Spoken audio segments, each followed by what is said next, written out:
So sa mga pagkakataong ito, nandito na yung mga mag-assist siguro sa assistance natin, ano? For all our friends na maaring magkaroon ng problema dito, present na po dito sa may area kung saan po sila hihimpil. At kung ano man ang pangangailangan, they are very much ready to serve and give their services para sa ating mga kababayan who are now enjoying yung napakagandang panahon po ng Sabado Gloria dito sa Ballesteros Beach.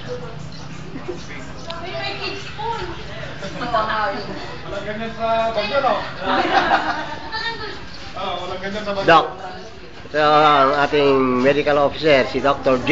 Kumusta po?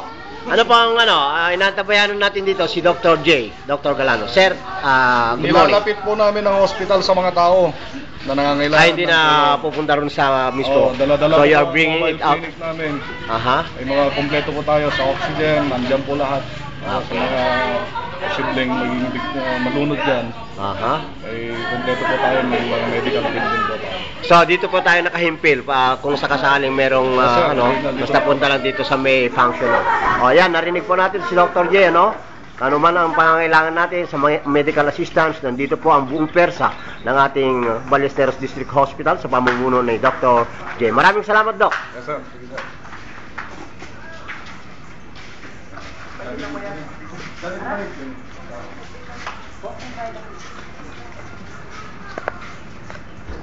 Wala niyabay mo ito rin. Pwede ko nga.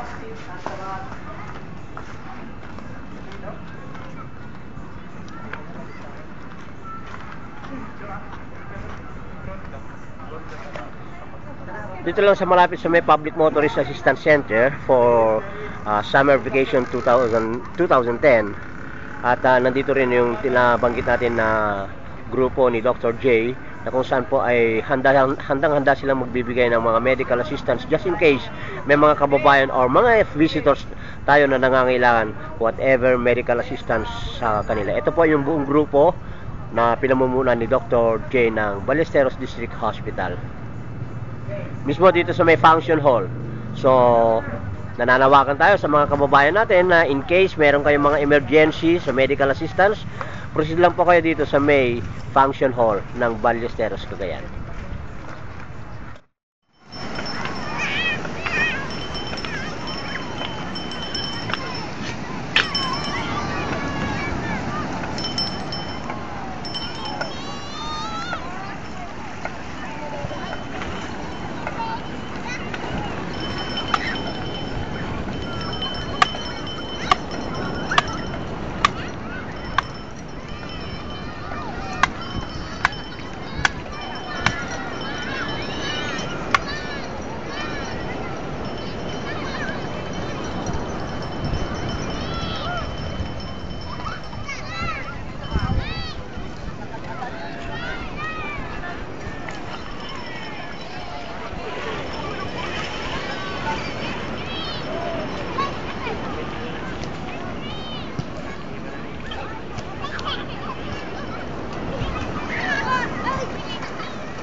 Oo.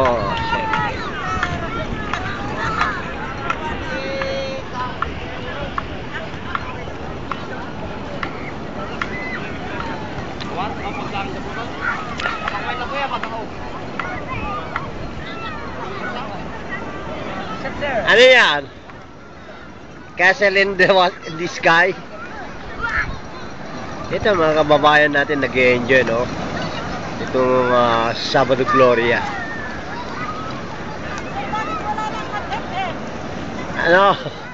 Naging Cool FM na eh.